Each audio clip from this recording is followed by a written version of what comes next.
Hello, Mayam. Hello, Mayam. Ngasigi mathil sidiko.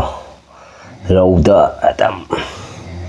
Kilo humari lumbudo adugi kaktharaga ina larokpani ko. Se piece ka se katang kai hare. Piece ni ko ngagi piece ni se. Do mayam prama ko yengbini ba isinaw mayam prama lai prama. BSharmaVlog ki maikeidagi mayam prama ko ekai khumnaba utchari do mayam satringi mamangsa do haidharage nga thongba leijare nga thongbai mahi leijare adedi morok leiramde ba khangaba mak so haidaba ibonduna do morok akang tikke pula duga ngagi thau do khamen ga tawra ngora bo lakpani mayam se do mayam makok maru ke grang jawre do di Karin Akhaba Chikthaba kuire ai pamje mayam pamagadi mayam su pambi ragadi ko sum comment habiro di hawrage ne ko mayam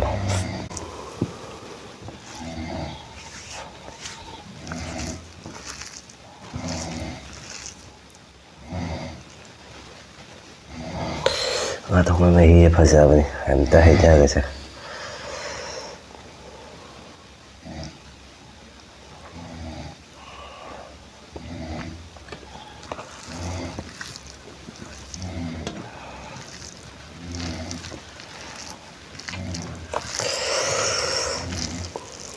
Kau nak bagi kya है जाओ dress है तनी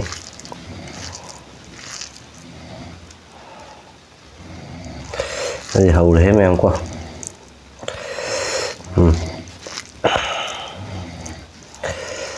Chokom ahan may chokom siya.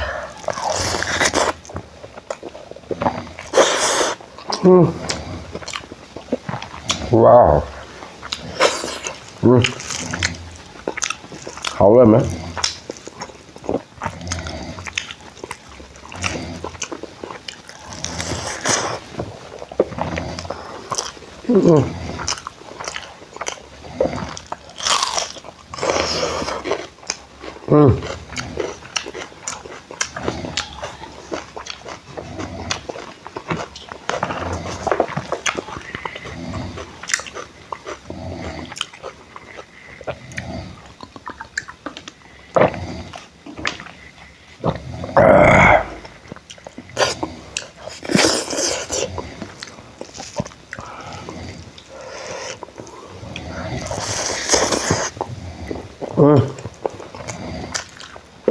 Ngon mấy cái phở rồi mềm, ngon mà mấy cái.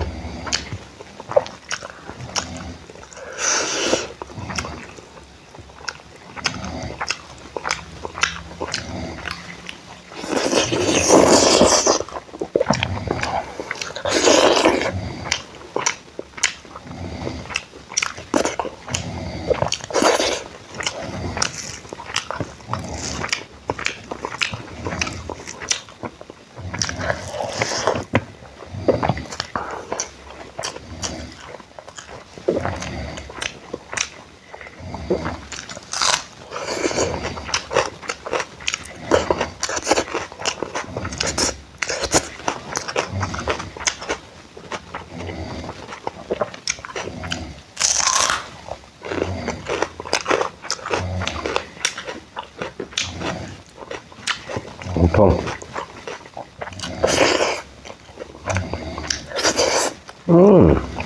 Thế là hảo.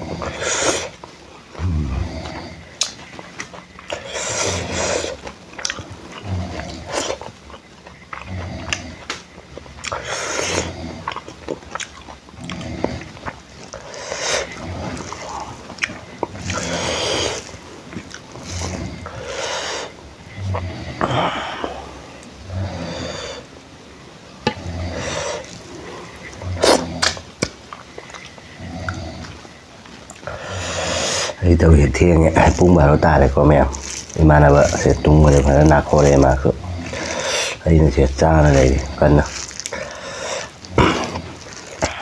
chắc cũng cháu được rồi.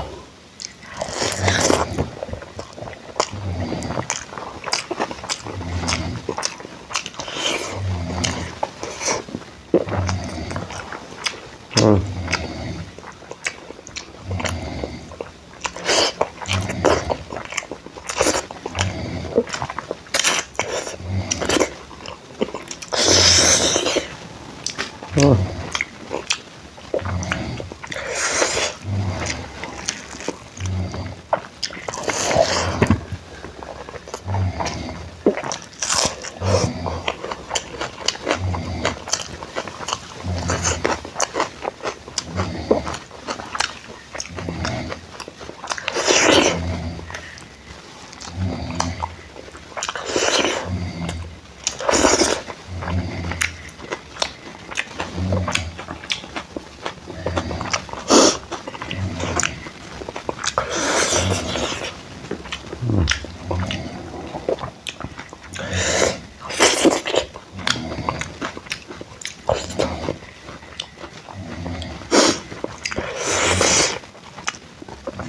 thiên là chào bây giờ cái nó khá chào phút thằng này nó đây chứ bạn chứ Mukbang mà lý bà vậy mà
mà bây giờ cha mà nói mẹ em phúc thật đấy bác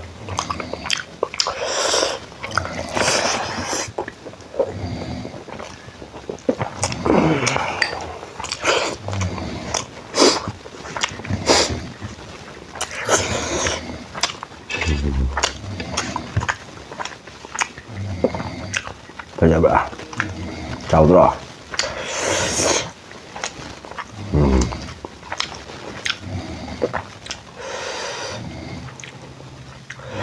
wow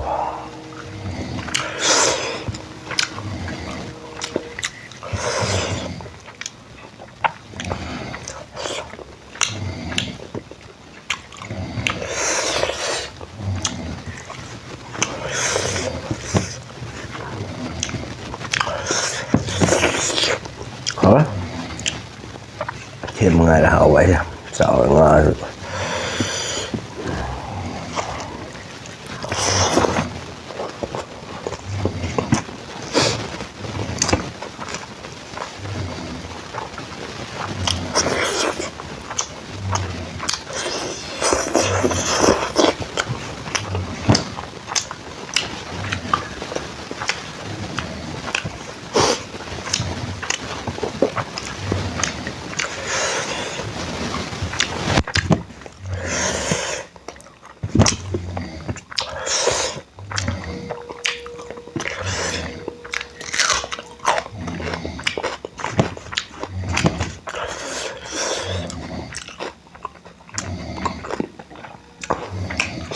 yang belum walau udah ada sih saja roge kok nggak mulai nempuh di pro ini meminta karam baju oleh aja nggak matang video di soal yang sabang nggak nggak ada nih lapuk saja saya dulu sendiri thong udah parah tinggal lagi nih nana ini soalnya sob tahu sih nuai tereba soalnya masih tummi nona nuai tereba kok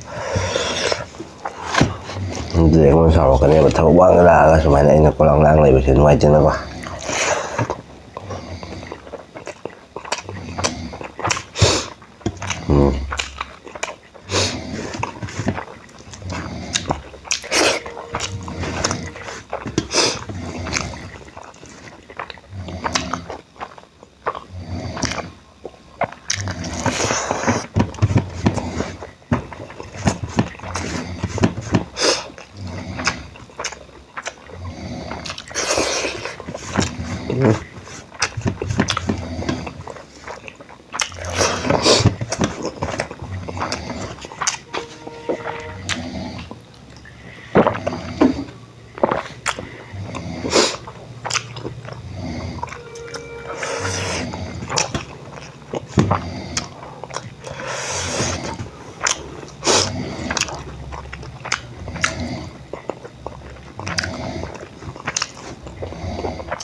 Tên lại ba này.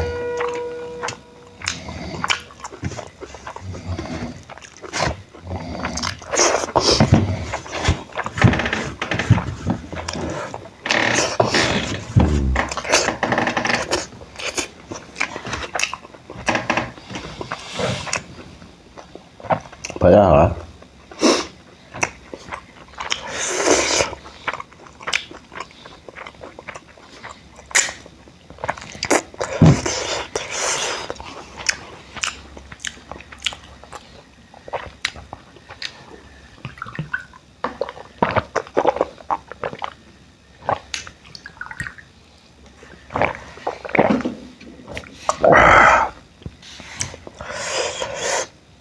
Mẹ phải nó hậu này ta nữa em miệng bị bơm mẹ bơm học bùa có một lần BSharmaVlog cái mai cái thứ mẹ bơm không bị cái khumnaba utchari rồi video sẽ buồn ngoài bị cái thứ mẹ like tao subscribe tao mẹ share tao có mẹ bơm rồi mà thằng cái video đó không phăng này sẽ có mẹ bye bye